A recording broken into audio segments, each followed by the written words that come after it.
Good morning, everyone.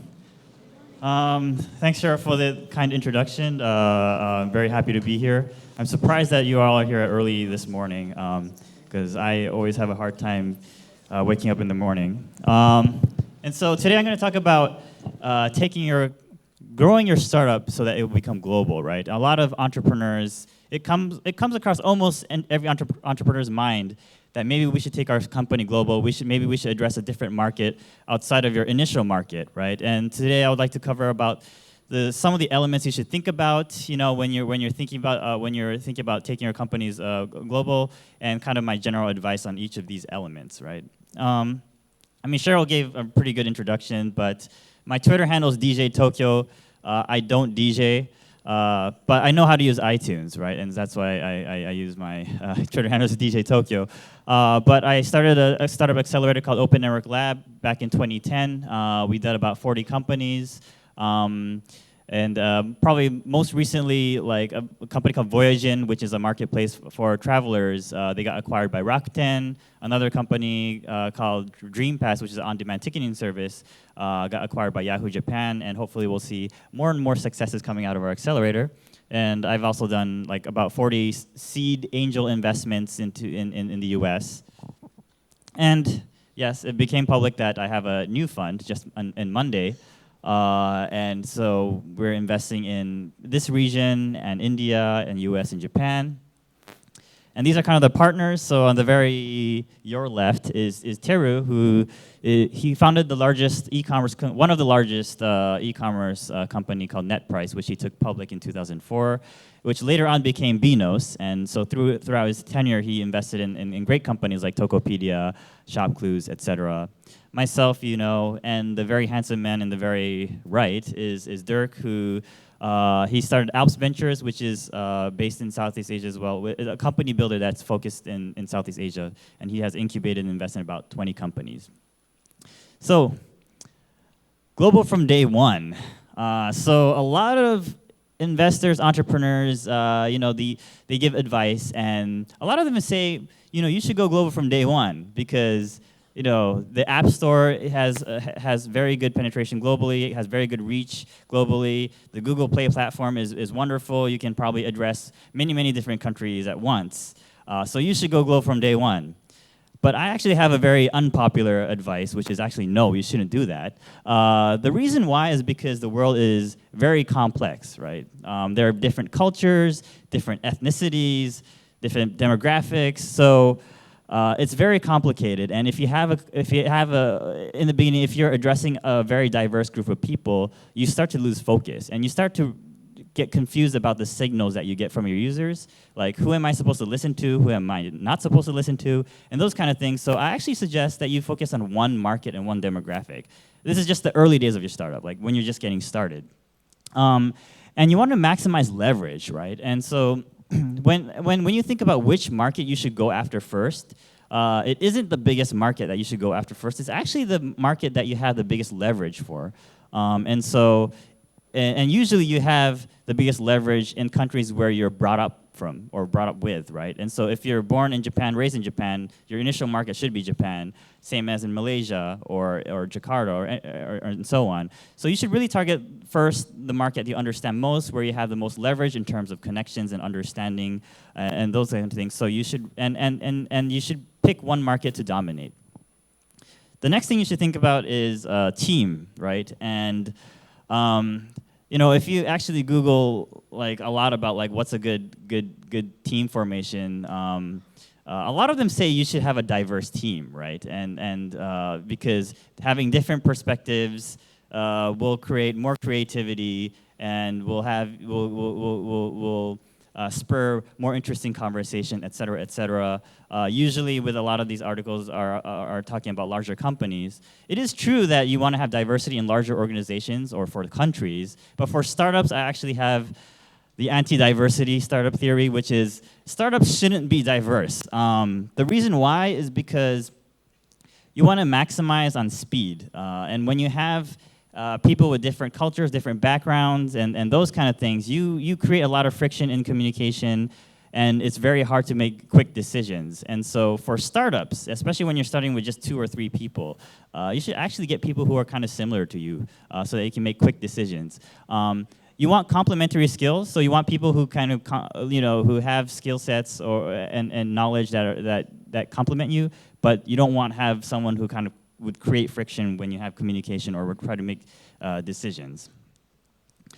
Next is phase. So when should you start thinking about going global? And so, I mean, this is probably obvious, but it's after product market fit. So in the early days of a startup, when you're just 2 or 3 people, the #1 focus should be trying to achieve product market fit. And you shouldn't be thinking about anything else but that.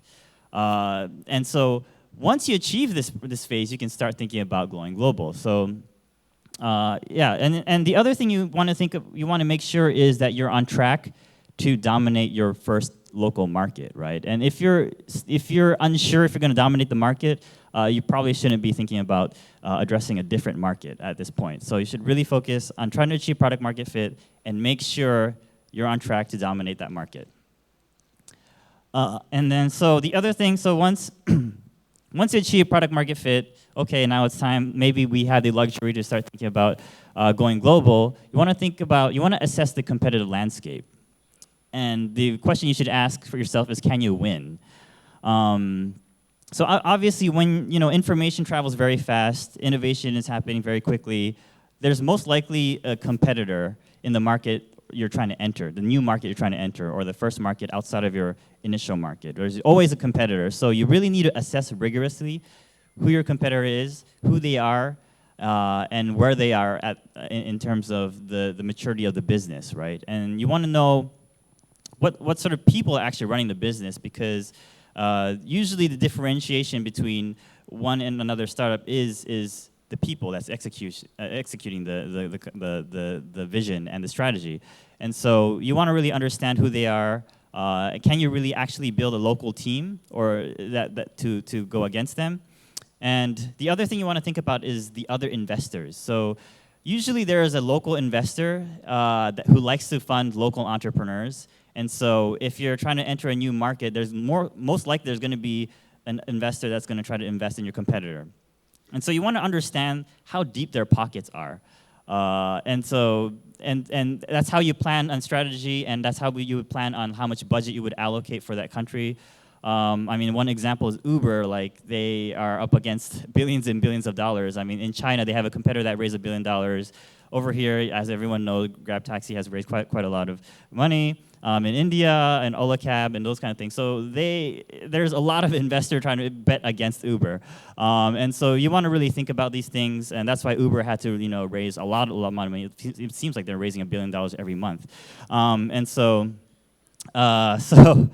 You really need to understand who your competitors are, and the investors. And I mean, one strategy, I wouldn't say it's a good strategy, but a strategy is actually identifying the investors who might invest in your competitor, and actually convince them to invest in you instead. And so they can't invest in your competitor. So it's a strategy. I've heard some startups take that strategy. It's not the best strategy because it's not a good enough reason for you to take other people's money, but it is one way to think about shutting, I guess, your competitor out from further funding. The other is culture and market, right? So does your product fit the culture and market of the market you're trying to enter? So is there a fit? So like, obviously, every market and every culture is very different, and so let's say you're running an HR business that targets people who transfer from one job to another. Some cultures, the employment demographics, there's not much churn, or there's not much transferring from one job to another. You probably don't want to go target that market, right? And so you want to really understand if there's a fit culturally. Some cultures, like, well, it's changing a lot, but before, some socially, people prefer to always be anonymous online, right? But other cultures, especially the U.S. back then, they initiated the movement of having online identity, right? And so, or real online identity. And so during those times, they probably had a pretty difficult time trying to have that cultural fit. And the other thing is market, right? So if the market you're trying to address is big enough, you don't want to waste time on a market that's small and those kind of things. So you want to see if there's cultural and market fit. Next is talent. So can you hire the A team? This is not, not only your initial founding team, but also the team that's going to be in charge of market entry. And so you want to make sure that you have a really good team, you have a team, because they're probably going to go against multiple competitors. And one thing I see common with a lot of startups that try to go to a different country or enter a different market is that they don't really spend enough time on due diligence with the new country manager. You should really treat them as like you're trying to hire a new co-founder. And so you should really think about, do they have the same values as the founding team? Can they carry out the culture and those kind of things? So because once you hire the country manager, that country manager is going to be in charge of all the hires in that country. And so once you have kind of a gap between the country manager and the founders, then that gap just widens as the operation expands. And so you really want to do a lot of due diligence on the country manager. And you also want to be ready to coach the new country manager, because it's very unlikely that you'll find a country manager who can figure out everything himself or herself. And so you need to be willing to take the time to coach your country manager as if he or she is a co-founder, and make sure you invest in time to help build that person's skills. And I pressed the wrong button. And speed. So you want to be fast, but not too fast. So you want to treat every operation in every country as if it's a new company, and so you don't want to overhire, obviously, and you want to actually make sure that let's say you have an operation in Japan or in Jakarta, you want to make sure it hits the right steps. You want to make sure that operation alone has product market fit, because it doesn't mean that product market fit from one country would directly transfer to another country, because consumer behavior, culture is all different, and so product market fit from one country will most likely be different for a different country. And so you don't want to overhire when you're not sure you have product market fit in the country you're trying to enter.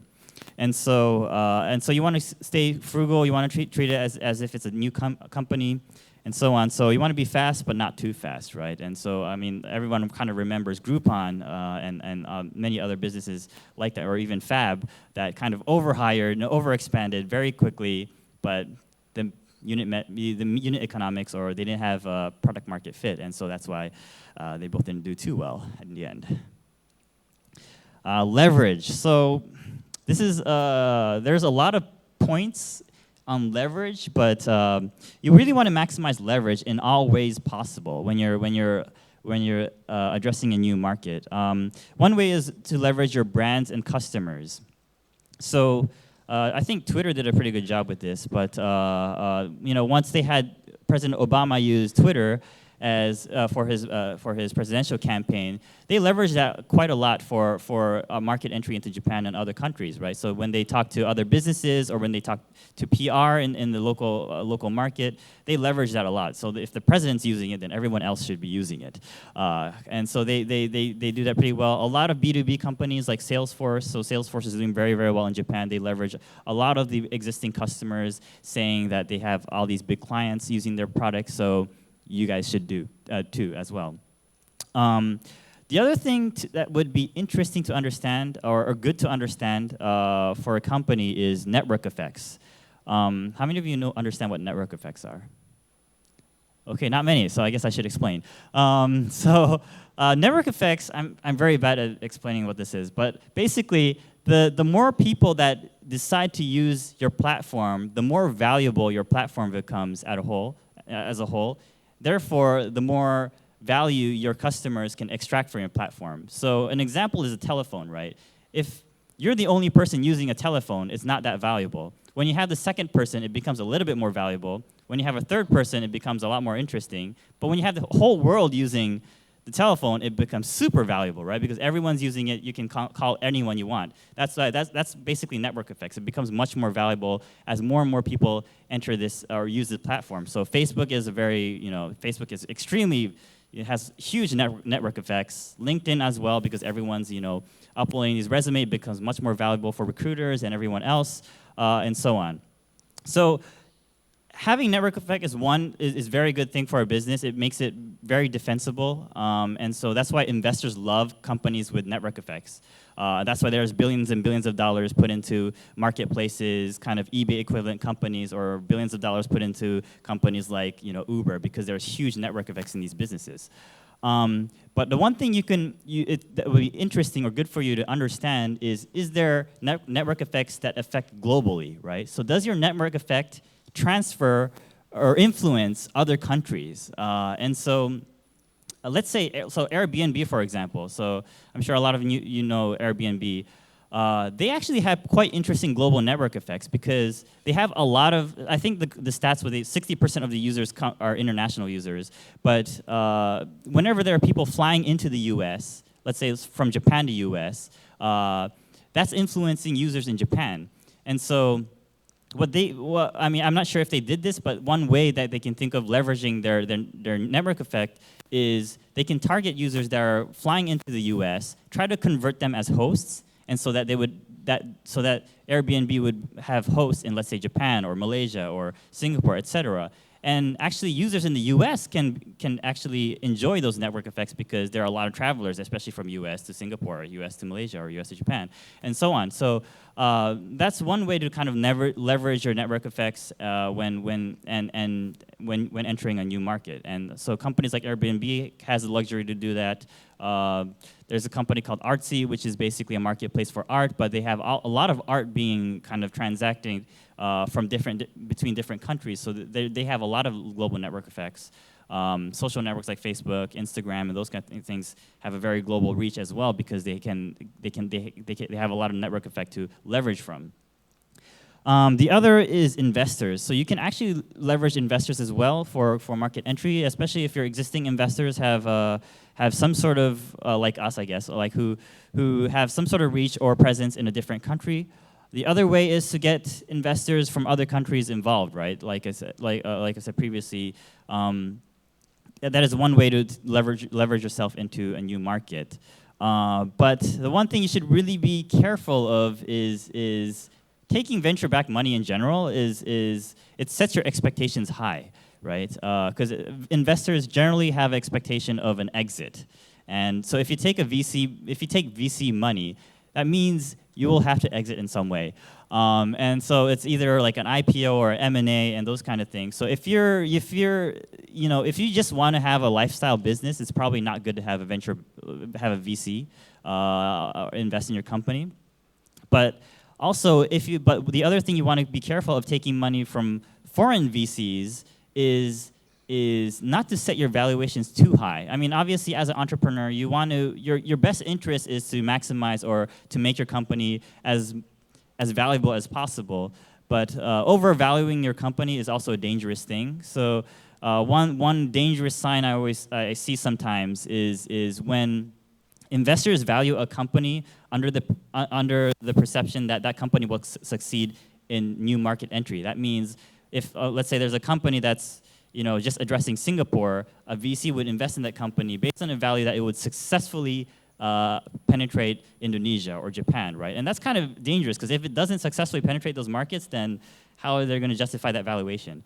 And so you want to be careful with that. You want to be a little bit more sensitive with that. So make sure you be a little bit not pessimistic, but you just be careful about when you value your company and those kind of things. So you want to maximize leverage, and I think that's everything. Yeah, so that's all my points. I hope you enjoyed it. I actually have a workshop like at 5 p.m. in a conference room. I think it was called Malaysia.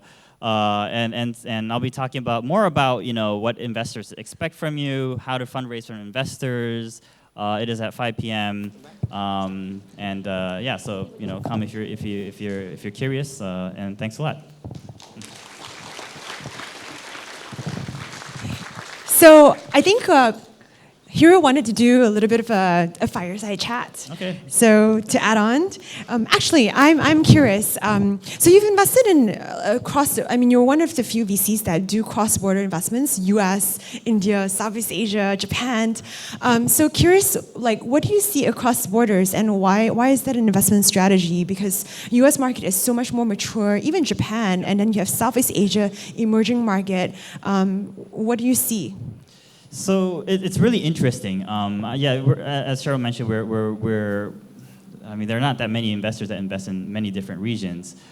The reason why we decided to do that is because we thought we had something to provide, especially to the emerging markets, right? So Tara and myself, we built a lot of marketplaces, and we actually took from $0 to $100 million in a few of these companies, right? And especially in emerging markets like Indonesia, even Malaysia, also India, there's a lot of marketplace businesses being coming up, right? And so mobile marketplaces where people can transact to buy and sell goods and those kind of things. So we thought we had a lot to offer in terms of knowledge.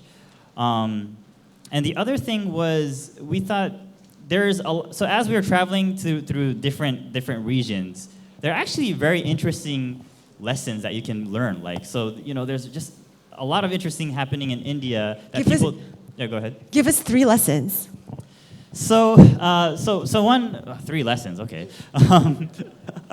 So one interesting lesson that we saw is so in the U.S. It's not really lessons. It's almost like inspiration.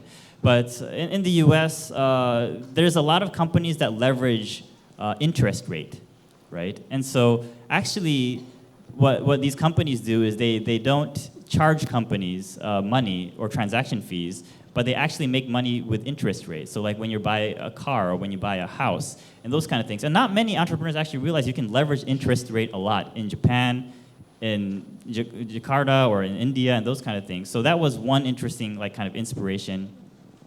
The second is so Japan is quite interesting country.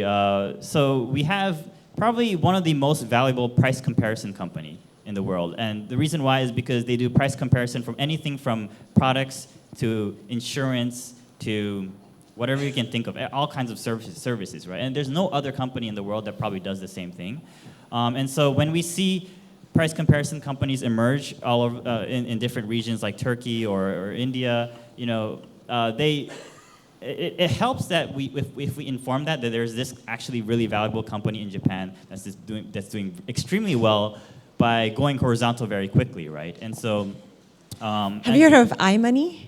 Yes. Yeah, so, from Malaysia. Yeah, exactly. So iMoney, they're going horizontal quite quickly, right? And so that's I believe is the right approach, especially seeing the patterns that we see in Japan, and just generally, just connecting different entrepreneurs from different regions. So we actually hold this private conference that we don't tell anyone about, where we bring all our entrepreneurs or a lot of our entrepreneurs together, especially people who are running the similar kind of businesses from different regions, from India, Southeast Asia, and just to share their experience, right? And even though they're running similar sort of businesses, they're not direct competitors. So that means they can actually they're very open about sharing all these ideas, sharing about strategy and those kind of things. So it's a very healthy environment, and so that's why we like to kind of invest globally and those kind of things. Yeah.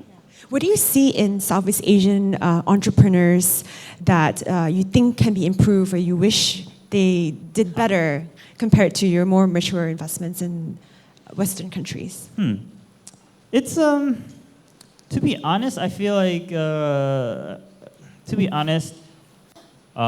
so there's this term jugaad in India, right? And basically I can never define or explain what this means. It basically means make it happen. Basically because India is very chaotic. I don't know if anyone's been to India. It's basically you always have a problem. Whatever you do, so when you try to get from the airport to the hotel, there's always some sort of problem, someone trying to hustle you or those kind of things, right? And so there's kind of this innate kind of DNA within Indians, especially, to kind of figure it out, make it happen, and those kind of things. So I think that mentality, especially in entrepreneurs in Southeast Asia, I feel like we should have more of that, hunger and drive. Yeah, hunger and drive, but also kind of more like try. Like your solution doesn't have to be beautiful, right? It doesn't have to be beautiful from the start. It can be dirty, it can be rough, but just like make it happen, figure it out, and then figure out later how to optimize on that on the way you do those things and to make it clean, I guess. Yeah. So your first fund, I guess you invested out of Binos, right, with Teru, your partner, and you've invested in like 50 companies. Actually, 100. 100 companies. Yeah. And how big was that fund? Well, it wasn't a big fund. It was, I think we deployed like $20 million or something, maybe less than that. Yeah. Wow. And you already have a handful of unicorns, or billion-dollar companies, like Tokopedia, Instacart, and I believe you invested in a company that was acquired by Slack. So now you own a stake in Slack. Yeah. A lot of us here actually love and use Slack. Yeah, that's good. Yeah, and Duriana as well. A lot of people here know that. ZipMatch, Everlane, really good companies.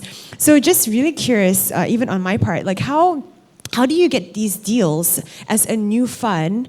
And one, how do you get these deals? Because investment and VCs and investors are all about good deal flow, right? How do they find you? And then two is what was my question? Oh yeah, how do you prefer to be introduced to these entrepreneurs? So how do we get these deals? We hustle. Really, like we really work hard on making sure that we have the right relationships with the investor community in each of these geographies, but also we work hard to kind of nurture our existing relationship with entrepreneurs. And so we really work hard. Once we invest in these companies, we make sure that we maintain their trust, and be with integrity and hard work. And through that, actually, we get a lot of referrals from entrepreneurs. So the entrepreneurs we invest in, they actually introduce us to a lot of their fellow other entrepreneurs. But usually, they're the entrepreneurs that you have invested in, and you trust them, and hence, when they introduce you to someone, you're like, oh, I'm going to pay attention. Exactly. Yeah. So obviously, in the beginning, it's always hard. So when you're new and you're new to investing, you need to work a little bit more harder because to have entrepreneurs take your money. But once you have a network of 100 companies, it becomes a very good referral system of new companies, and right now our focus is just to maintain that trust, right? And so make sure that they continue to trust us, and we think that's everything. Yeah. And how do we want to be introducced? I guess warm introductions, right? As in if entrepreneurs want to get in touch with us. Yeah. Or do you answer cold emails as well? Yeah, I actually do answer a lot of cold emails. So I actually spend, I on average, I allocate maybe 2.5 hours per week on cold emails, right? And so... so precise. Yeah. 2.5, oh, you're up. All right. Next week. Yeah, I mean, obviously I prioritize introductions. So I prioritize, people I trust, people I like. And if any referrals from them, I prioritize over. But then obviously I'm also opportunistic of cold emails as well. The reason why is because I've been there too, right? I've been at a spot where I've been sending cold emails all the time, so I know what it's like.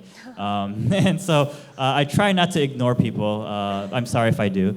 And so. So what is your email? So everyone here knows. Well, it's hiro@bnext.com, hiro@bnext.com. But make sure BEENEXT.com. And yeah, and I think the trick is like, just making me feel like I have to meet you or I have to speak with you. Like either you have something very, very unique, or you have very interesting background, or you just have in generally a very interesting company, right? And it's also good to be direct about what you want from me. So if it's advice or if it's or you want me to take a look at as a prospective investment. Also, it'll be good to be upfront on how much you're trying to raise and those kind of things. So it'll help me kind of gauge on the process when I'm talking to you. So yeah. But so I always was told when I was in the Valley raising money, you ask for money and you get advice. Mm-hmm. If you ask for advice, you're gonna get money. Is that true? Because you don't want to. I guess the notion of that is because people know that investors and entrepreneurs need to build a relationship over time. So they, at the first meeting, if you ask for money, they're probably not going to invest, or you're probably not going to invest. But it's about building a relationship. How true is that?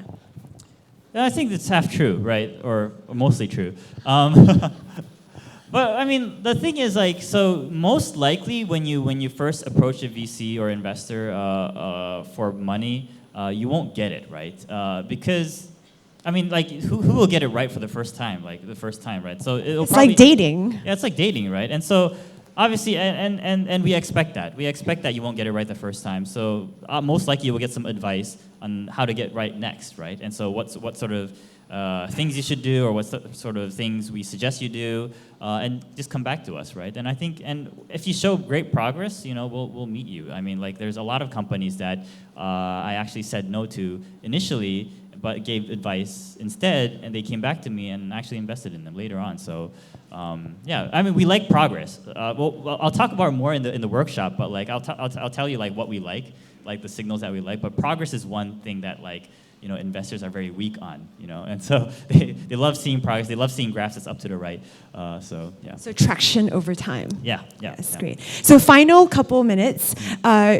Like I said earlier when I introduced you, you interviewed Ben Horowitz in Tech in Asia, Tokyo. Can you summarize what the conversation was about and like the key learning points that we can all take away? Oh, okay.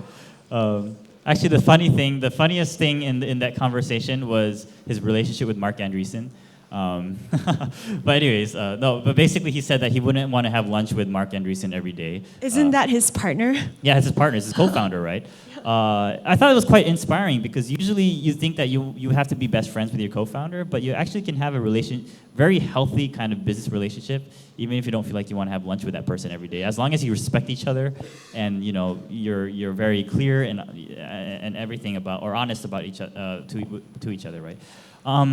The key lessons. So the one key lesson, there are a few key lessons there, but one I thought was quite inspiring was that they look for courage, right, more than anything else from entrepreneurs, and you should actually have the courage and have a little bit of confidence as well, because as an entrepreneur, most likely people will tell you no, or most likely people will give you a different opinion on how you should run your business.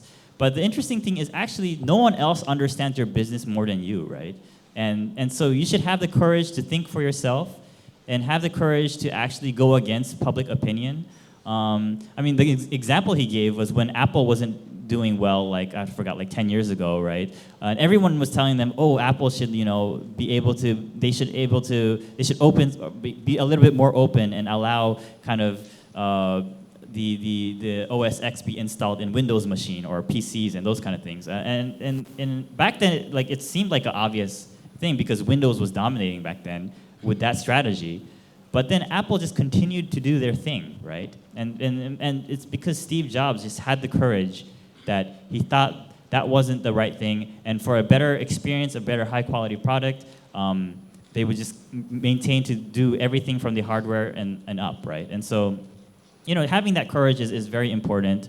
And you know, and same thing with Facebook. You know, like when there was a period of time when they had many changes, right? Like introducing news feed, and it was kind of controversial. Everyone like actually signed. I think there's like 1 million people that signed a petition saying we don't want news feed, right? But look at it now. Everyone's like kind of depending on news feed, right? And so having that kind of vision and courage that, you know, that you actually understand the business right most, and you understand what is best for your users and for your company, right? And just that courage was very interesting.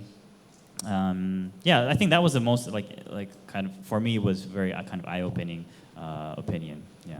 Awesome. So, any final words for everyone here? What are my final words? Well, you know, startups are hard. They're very hard, but I think in the end, you know, it's all about persistence. So not giving up and making sure that you're open to learning, right? Because there's a lot to learn when you start a company. Like you need to learn about finance, you need to learn about product, you need to learn about customer development, organization. There's like a whole loads of things you have to learn, and so you need to be willing to learn a lot, willing to fail a lot. I guess I'm talking too much. But also persist, right? And so make sure, you know, just keep on going. And actually, one advice that I like to give to people who are just starting out is keep your burn rates low, but not just your company burn rates, but your personal burn rates, right? And so, and because it's a marathon, and so you want to be able to kind of have endurance. And in order to have endurance, you probably want to keep your personal burn rates low. But the other good thing about keeping your personal burn rates low is it's liberating, right? Like having that, knowing that you can actually live with just like a few dollars a day is actually quite liberating. And so Yes. I actually suggest, even if you're not an entrepreneur, to keep your personal burn rates low. Yeah. Awesome. Give a round of applause to Hiro.